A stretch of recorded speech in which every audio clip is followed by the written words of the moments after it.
Have you ever wondered why we need to chew our food? Let's find out why.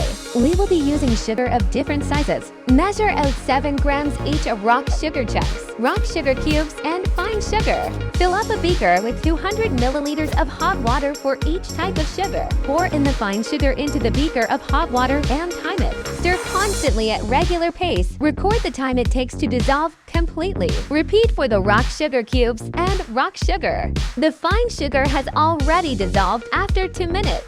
For the rock sugar cubes, it completely dissolved after about 3.5 minutes. For the rock sugar chunks, it completely dissolved after about 4 minutes. The water is just like our digestive juices, and the different types of sugar are like the food we eat, chewed up into different size chunks. By chewing up food into smaller pieces, the surface area in contact with the digestive juices increases. This leads to a faster rate of digestion. Follow us for more Curious Labs.